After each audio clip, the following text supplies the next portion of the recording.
महंत बृहस्पति त्रिपाठी जी, विधायक श्री वेद प्रकाश गुप्ता जी, सभी पूज्य संतजन और उपस्थित सभी भक्तजन, आज मुझे एक बार फिर से अयोध्या धाम की इस पावन भूमि पर आकर के इस पावन धरा को नमन करने का सौभाग्य प्राप्त हो रहा है। अभी कुछ देर पहले मॉरिशस के माननीय प्रधानमंत्री एक उच्च स्तरीय प्रतिनिधिमंडल के साथ में अयोध्या में श्री राम जन्मभूमि मंदिर में श्री रामलला का दर्शन करने के लिए आए थे और दर्शन के उपरांत वे यहां से प्रस्थान किए थे।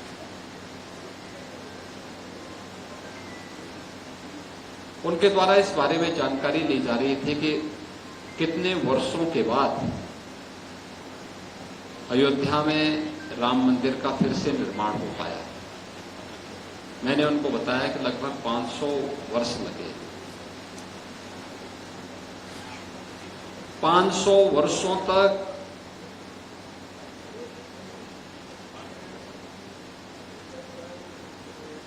कोई एक धर्मावलंबी लगातार सम विषम परिस्थितियों में अपनी आस्था के लिए संघर्ष करे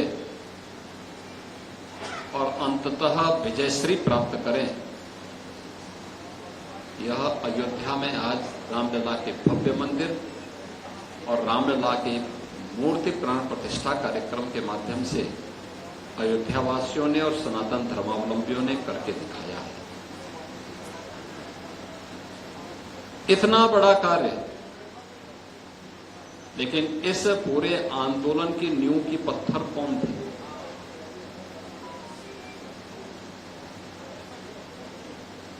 जिन लोगों ने अपनी परवाह नहीं की, अपने स्वास्थ्य की परवाह नहीं की,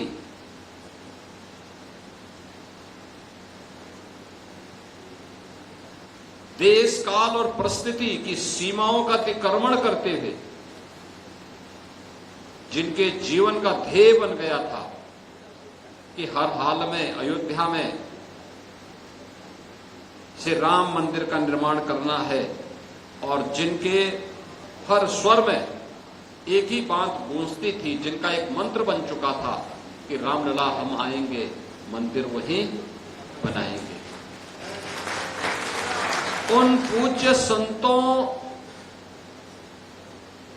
की साधना और संघर्ष का परिणाम आज अयोध्या में भव्य राम मंदिर के रूप में हम सबको देखने को प्राप्त हो रहा है। और उस पूज्य संतों की परंपरा में यहां पर मुझे लंबे समय तक गोरक्षपीठ के कार्यक्रमों में जो सानिध्य प्राप्त होता था, जगत गुरु रामानंदाचार्य पूज्य स्वामी हरि आचार्य जी महाराज का सानिध्य गोरक्षपीठ से जुड़े हुए प्रत्येक कार्यक्रम में मुझे हर वर्ष प्राप्त होता था। उनमें विद्वता थी, मूल्यों और आदर्शों के प्रति जूझने की सामर्थ्य थी। श्री राम जन्मभूमि के लिए एक जज्बा था, लेकिन उतनी ही सहजता और सरलता के साथ, बिना किसी प्रवाह के जगत गुरु के प्रतिष्ठित पद पर विराजमान होने के बावजूद सनातन धर्म की एकता के लिए जहां कहीं भी एकता की बात आती थी, वे सहजता के साथ उस पूरे कार्यक्रम में अपनी सहभागिता सुनिश्चित करते थे। ऐसे पूज्य गुरुदेव जगत गुरु रामानंदाचार्य पूज्य आचार्य श्री हरि आचार्य जी महाराज की 17वीं पुण्यतिथि के कार्यक्रम में आज उनका पुण्य स्मरण करने और उनके से चरणों में नमन करने का एक सौभाग्य हम सबको प्राप्त हो रहा है। मैं इस अवसर पर पूज्य आचार्य के प्रति बड़ी विनम्रतापूर्ण तरीके से अपनी श्रद्धा सुमन अर्पित करते हुए उन्हें नमन करता हूं।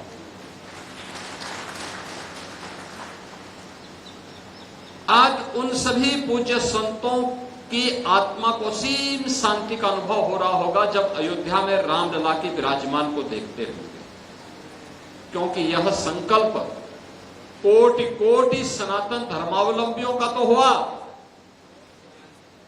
लेकिन यह संकल्प उन संतों की साधना और संघर्षों की परिणति के रूप में आज मूर्त रूप से राम मंदिर को देख करके उनको असीम शांति की अनुभूति होती है।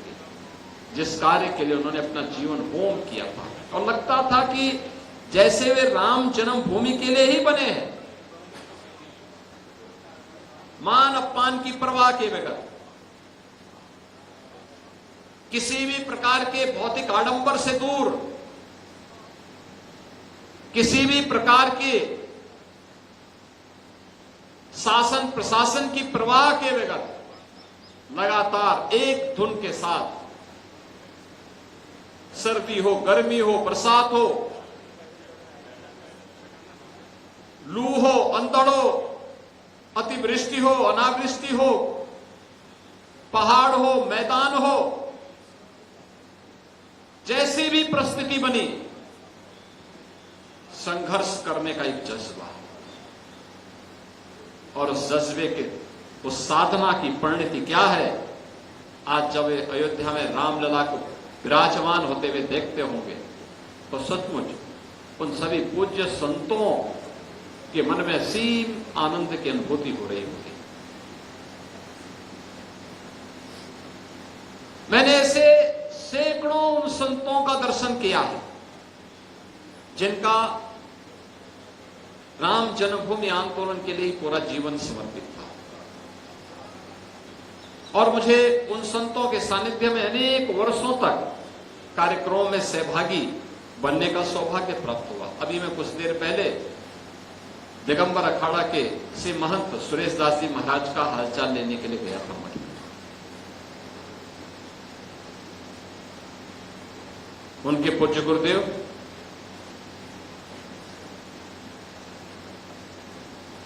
पूज्य महंत रामचंद्र दास जी महाराज, परमहंसी महाराज,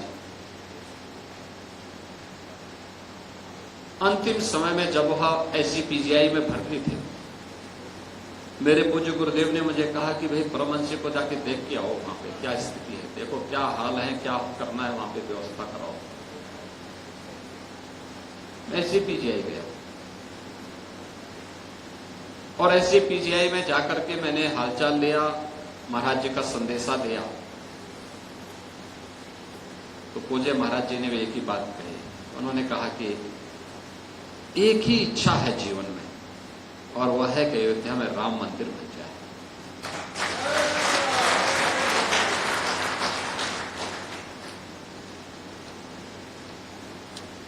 मैंने कहा महाराज जी और कोई आवश्यकता? उन्होंने कहा नहीं, और कोई आवश्यकता नहीं, ये तो नश्वर काया है,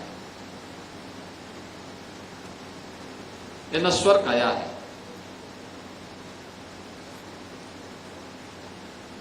जीवन में केवल एक इच्छा है हम संतों की, वह है अयोध्या में राम मंदिर का निर्माण।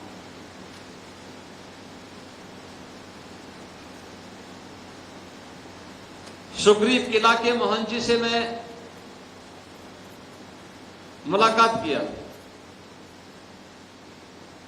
उनसे अक्सर चर्चा करता था। उन्होंने भी एक ही बात कही, उन्होंने कहा जीवन की केवल एक इच्छा है, अयोध्या में राम जन्मभूमि पर भगवान राम का भव्य मंदिर का निर्माण हो जाए। मेरे पूज्य गुरुदेव की कल 11वीं पुण्यतिथि थी, और 11वीं पुण्यतिथि के अवसर पर जगत गुरु रामानंदाचार्य पूज्य स्वामी राम दिनेशाचार्य जी महाराज की ही श्रीमुख से वहां पर साप्ताहिक श्रीमद् भागवत महापुराण की कथा का आयोजन भी था। वे जब अंतिम समय में अस्वस्थ हुए तो उनसे पूछा गया, उनसे पूछ रहा था मैं, सरदेव अशोक सिंगल जी आए थे, तो अशोक जी को आधे घंटे तक देखते रहे। अंत में उन्होंने अशोक जी से कहा, अशोक जी बताओ राम मंदिर का निर्माण कब होगा?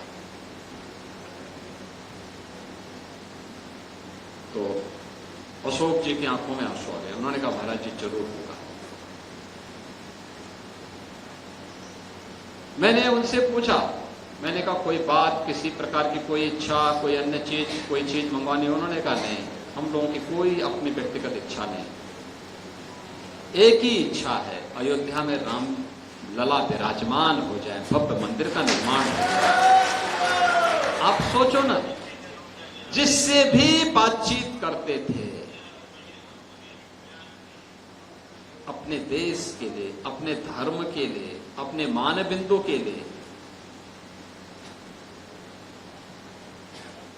जो महत्व राष्ट्रीय जीवन में राष्ट्रीय प्रतीकों का होता है, यही धार्मिक जीवन में आस्था के प्रतीकों का वही महत्व होता है। मंदिर है, अयोध्या है, काशी है, मथुरा है, या वे सभी पूज्य धर्मस्थल जो गुलामी के कालखंड में जिन्हें बर्बर विदेशी आक्रांताओं ने अपनी आक्रांत निगाहों से अपवित्र किया था, उनका ससम्मान, उनकी पुनर्प्रतिष्ठा का कार्यक्रम हो। यही तो इच्छा थी, यही संघर्ष था, उनकी पुनर्प्रतिष्ठा के कार्यक्रम को सकुशल हम संपन्न कर सके। अविरल गंगा, निर्मल गंगा के दर्शन हर भारतीय को हो सके, हमारी नदी परंपरा फिर से पुनर्जीवित होकर के सस्य श्यामला इस पावन धरा को फिर से सोना उगलने वाली धरती के रूप में स्थापित करके सोने की चिड़िया बना ले। नित्य गायत्री की वंदना हर सनातन धर्मावलंबी के घर में हो। गो पूजा का कार्यक्रम, गो सेवा का कार्यक्रम हर सनातन धर्मावलंबी के घर में हो।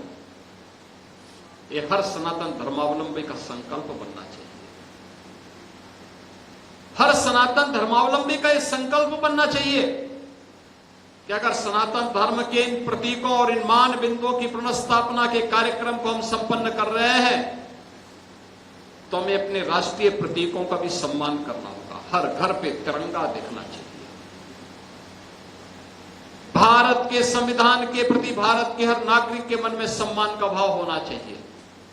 और भारत और भारतीयता के लिए जिस भी महापुरुष ने, जिस भी क्रांतिकारी ने, जिस भी स्वतंत्रता संग्राम सेनानी ने और देश की सेनाओं के साथ देश की रक्षा के लिए समर्पण के भाव के साथ कार्य करने वाले जिन जवानों ने योगदान किया है, उन सब के प्रति हमारे मन में श्रद्धा और सम्मान का भाव होगा। और यही एक सच्चे सनातन धर्मावलंबी की पहचान है। याद करिए ना, जब हनुमान जी लंका में जा रहे हैं,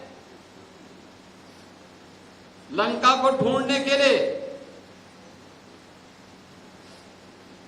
तो मैनाक पर्वत बीच में आता है कि आप विश्राम कर लीजिए, लंबी छलांग है, थक गए होंगे।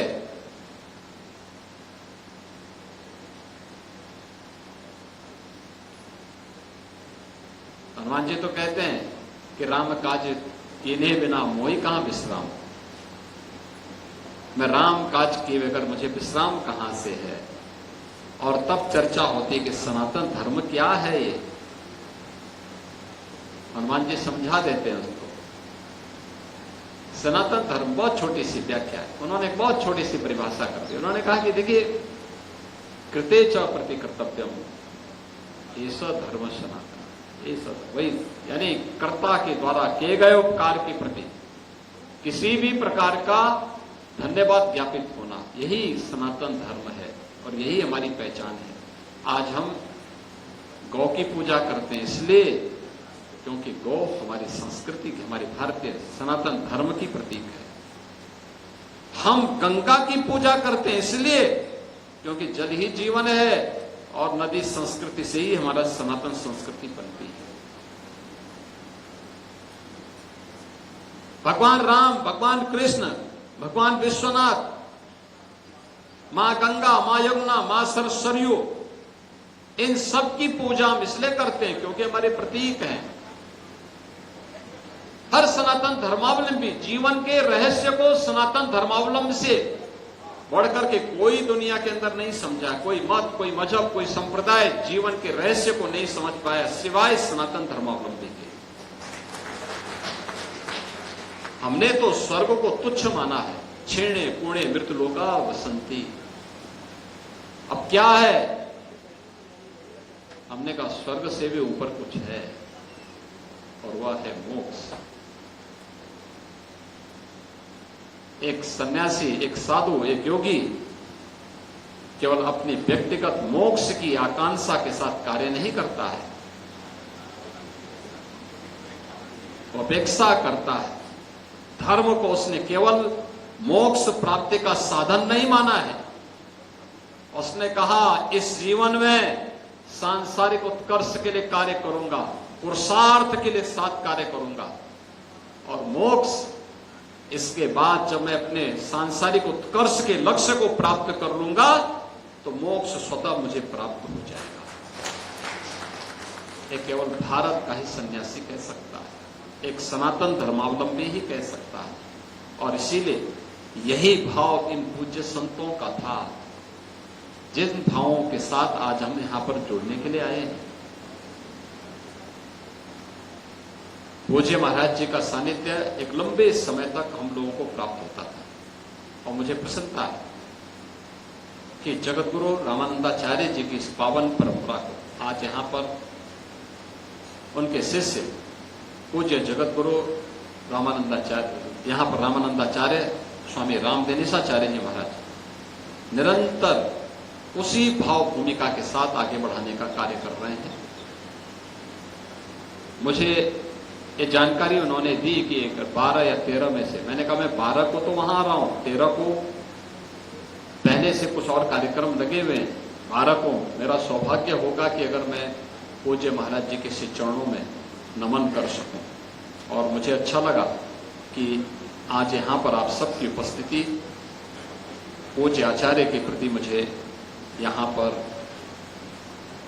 विनम्र श्रद्धांजलि करने का अवसर प्राप्त हुआ है। मैं इस अवसर पर पूज्य महाराज श्री के श्री चरणों में नमन करते हुए अपनी विनम्र श्रद्धांजलि अर्पित करता हूं।